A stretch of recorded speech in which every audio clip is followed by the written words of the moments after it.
ستا په نوم سره سهار کړم ستا په ژوند لار زموږ د نن ورځې د خپرونې موضوع بیا هم ژوند د قرآني لارښوونو په رڼا کې کړم توره شپه د ژوندون پاره ستا په بسم الله الرحمن الرحيم الحمد لله رب العالمين حمد الشاكرين الصلاة والسلام على سيد الأنبياء والمرسلين سيدنا ونبينا وشفيعنا ومولانا محمد وعلى آله وأصحابه الطيبين الطاهرين قدرمنو اوریدونکو د ژوند د لارې د خپرونې مینوالو السلام علیکم ورحمت الله وبرکاته. ستاسو روغتیا او خوشحالي د پاک رب نه غواړم په دې هیله چې د صحت او عافیت جامې پر تن ولرئ او خوشحالي مو په برخه وي. دا دی زه محمد یاسین فهیم د ژوند د لارې د خپرونې په وړاندې کولو کې ستاسو په خدمت کې یم. زموږ د نن ورځې د خپرونې موضوع بیا هم ژوند د قرآني لارښوونو په رڼا کې. درنو اوریدونکو، په تېرې خپرونه کې تاسو واوریدل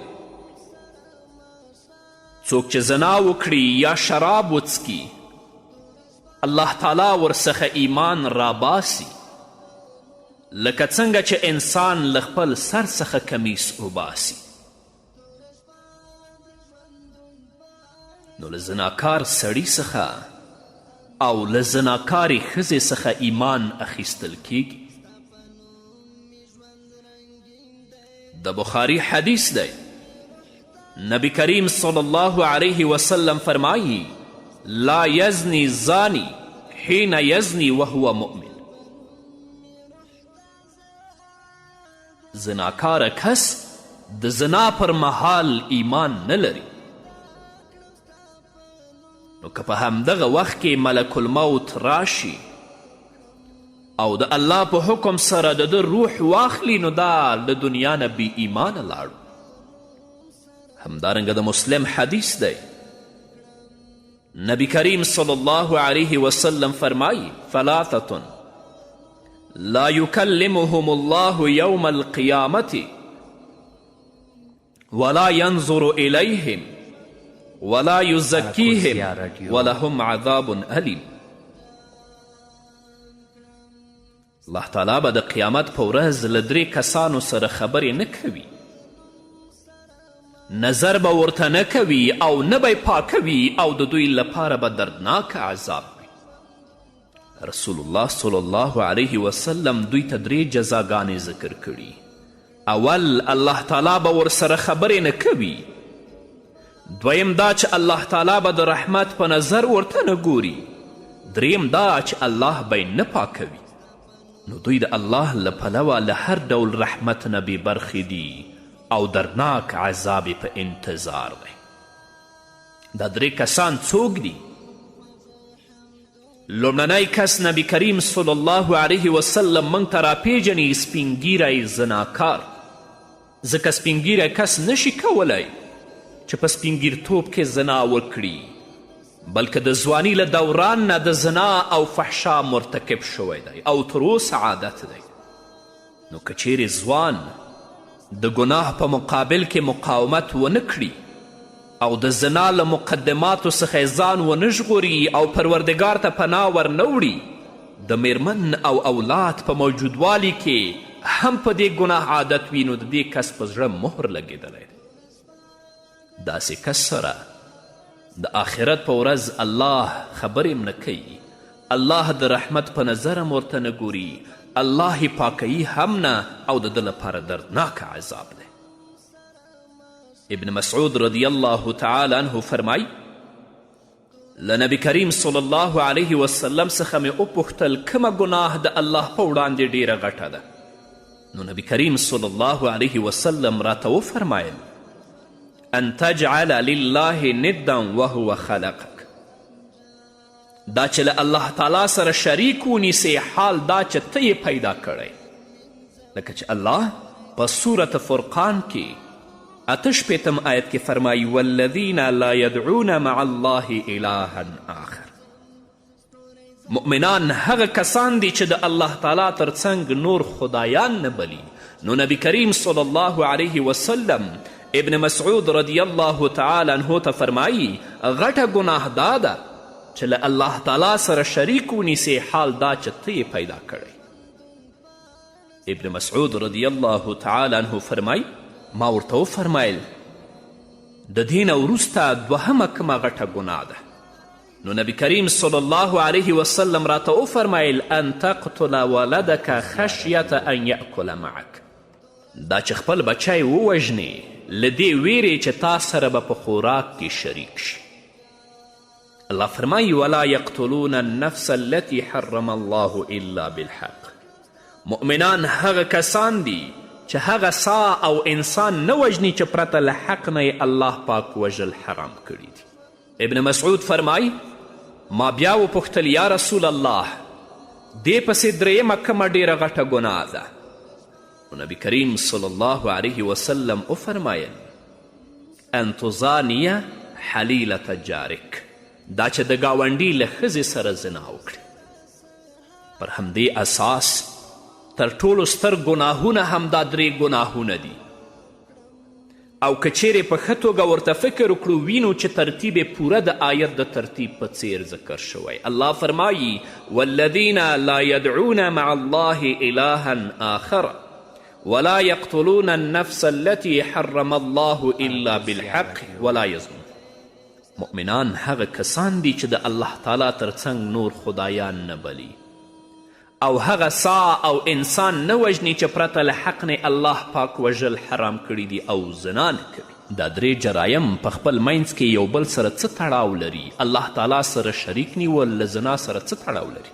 جواب کې وایي د زناکار زړه د الله تعالی له هیبت او له لویي نه خالي وي او ښځه ورته د الله څخه ډیر ارزښت لري او ښځه هم همدارنګي، یعنی زړه د الله تعالی له هیبت او له لویي څخه خالي وي او دا نارینه او دا زنا ورته د الله تعالی څخه ډیر ارزښت لري. نو آیا له دې هم ستر شرک شته؟ د نفس وژنه له زنا سره څه تړاو لري؟ په جواب کې وایو چې موږ هره ورځ په ورځپاڼو کې لولو او یا له رسنیو نه خبریږو چې داسې قتلونه ترسره شوي دي چې د هغو لامل بد اخلاقي او زنا ده. همدارنګه د جنین د سقط پیښې چې له زنا نه حاصلیږي. الله عالم دی چې داسې ورځ به راورسیږي چې د نامشروع اړیکو له امله به جنین سقط کول رواجیږي. له همدې کبله د نفس وژنه له زنا سره تړلي. لنډه دا چې دا درې واړه موارد په خپل منځ کې یو بل سره قوي تړاو لري. کله چې حیواناتو او مرغانو ته ګورو وینو چې ځینې خو د زنا مقدماتو ته هم تم نږدي.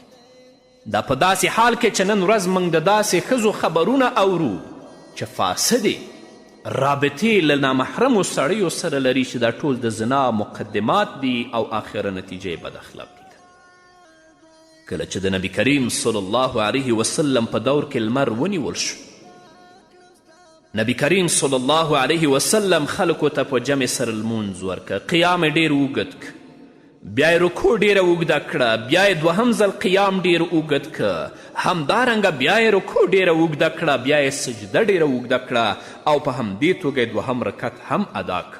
کله چې نبی کریم صلی الله علیه وسلم لمونځ پای ته ورسوه، دغه مهال لمر راښکاره شو. نو نبی کریم صلی الله علیه وسلم خلکو ته وعظ وکړه، په سر کې د پروردګار حمد بیان که، بیا یې ثنا او ستاینه بیان کړه او وی فرمایل ان الشمس والقمر آیتان من آیات الله لا یخسفان لموت احد ولا لحیاته فاذا رأیتم ذلك فادعوا الله عز وجل وكبروا وتصدقوا. ثم قال يا أمة محمد ما من أحد أغير من الله عز وجل ان یزنی عبده او تزنی امته یا امة محمد والله لو تعلمون ما اعلم لضحکتم قلیلا ولبکیتم کثیرا. یعنی صحیح حدیث دی. لمر او سپوږمۍ د پروردګار له نښو څخه دوه نښې دي چې د چا د مرګ یا ژوند لپاره نه نیول کیږي. نو کله مو چې داسې پیښه ولیدله د پروردګار درګاه ته دعا وکړئ، تکبیرونه ووایئ او صدقه ورکړئ.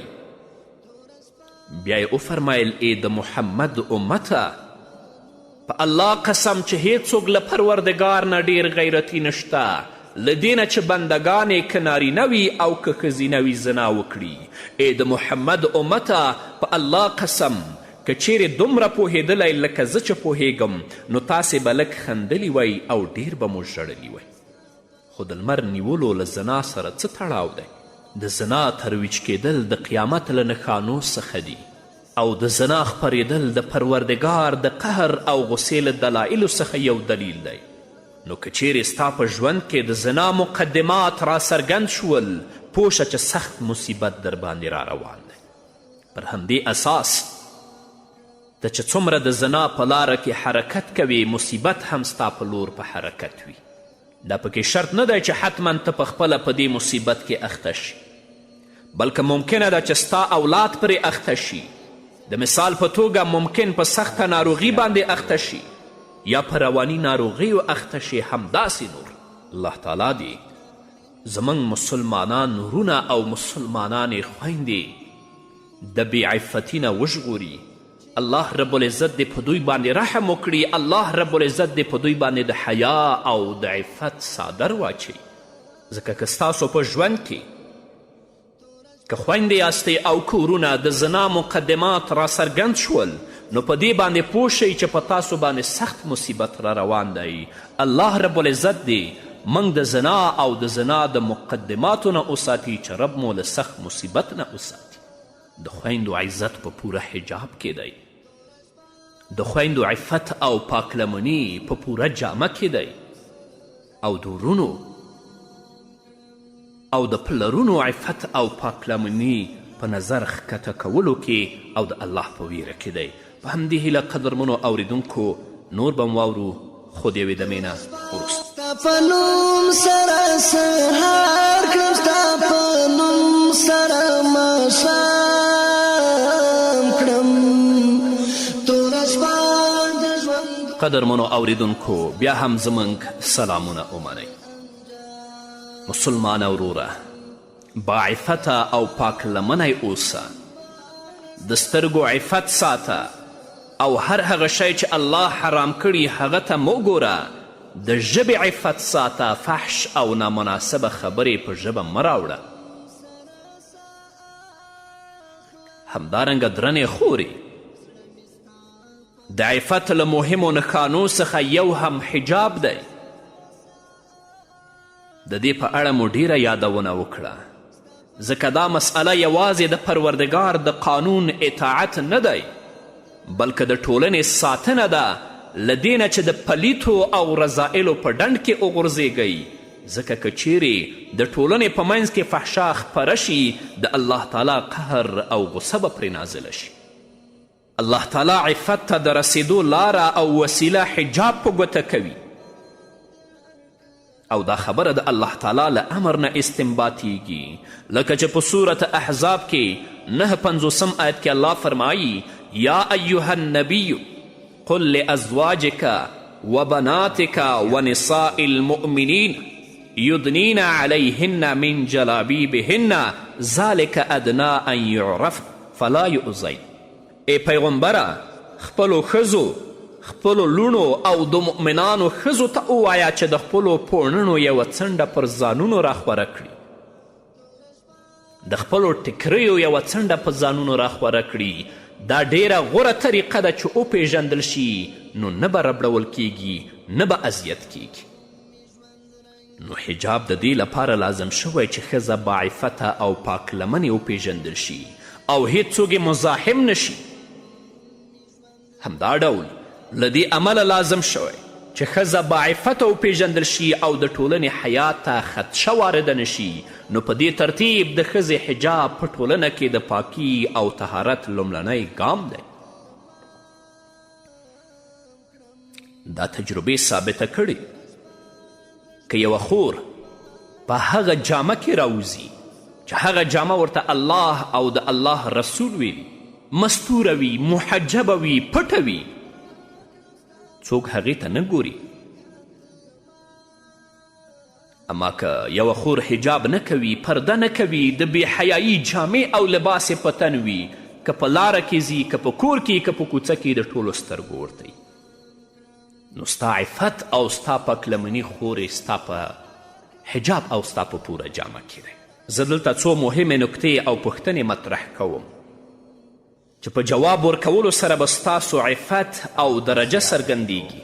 نو که تاسو زما دا پوښتنې 90 په 100 کې جواب کړي، نو تاسې د عفت غټه برخه ترلاسه کړي، او که چیرې مو زما پوښتنې 50 په 100 کې جواب کړي، نو بیا تاسو د لا ډیر عفت ترلاسه کولو ته ضرورت لرئ تر څو د فحشا په دام کې ونه غورځېږئ. اوله پوښتنه ورونو او خویندو دواړو ته شامله. آیا تاسو خپلې سترګې له محرماتو نه ښکته ساتئ؟ که چیرې ستاسو جواب هو وي، نو بیا ووایئ د پروردګار شکر دی چې موږ یې له هغه څه نه ساتلي یو چې فحشا ته انسان کش کوي. او که ستاسو جواب بل څه وي، نو له خپل رب نه بخښنه وغواړئ او د هغه څه په پرېښودلو عزم وکړئ چې فحشا کې تاسو اخته کوي. دوهمه پوښتنه ورونو ته متوجه ده. ستاسو نه پوښتنه کوم، آیا تاسو د تګ راتګ په لارو او قهوهخانو او په هغه ځایونو کې چې قیلون څکول کیږي کینئ؟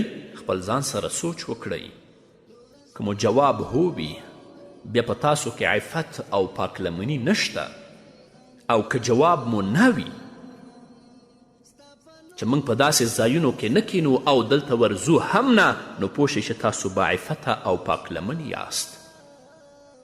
درېیمه پوښتنه له خویندو نه کوم، آیا تاسو له هغې ډلې څخه نه یاست چې خپل غږ نری کوي تر څو د ناروغو خلکو زړونه ځان ته راجلب کړي؟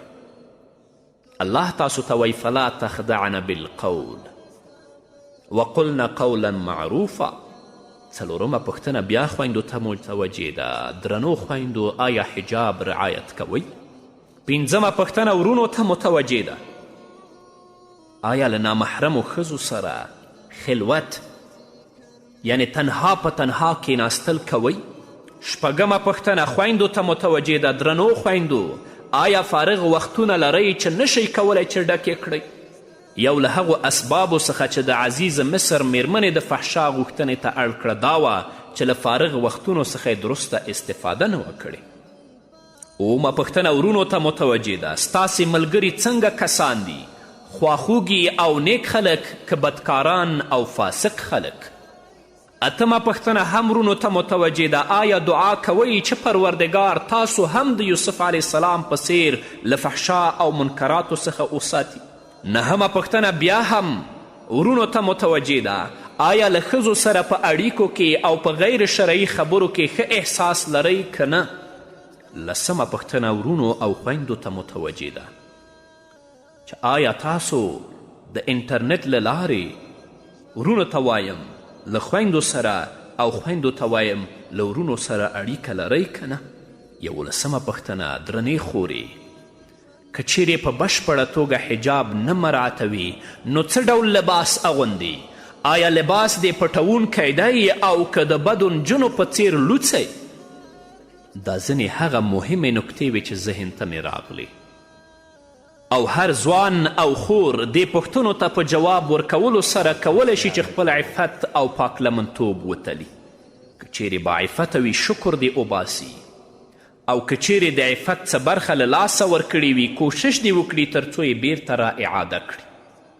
موږ غواړو تر څو له دنیا نه باعفته او پاک ولاړ شو، داسې نه چې په رنګارنګ ګناهونو ککړ له دنیا نه ولاړ شو. برابره خبره ده که دغه ګناه حرام نظر کول وي، که د حجاب پرېښودل وي، او که د وخت ضایع کول وي، یا داسې نور. الله رب العزت دې زموږ ورونه او خویندې دواړه باعفته او پاک لمنې ولري. په همدې هیله قدرمنو اوریدونکو دا وه زموږ د نن ورځې خپرونه چې ستاسو درانه حضور ته وړاندې شوه. تر بلې خپرونې پورې چې زه بیا هم ستاسو درانه حضور ته راځم، تاسو ټول په لوی او بخونکي الله سپارم.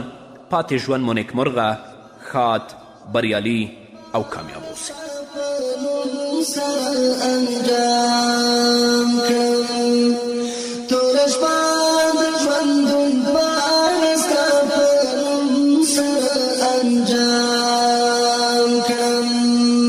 ستا په نوم سره سهار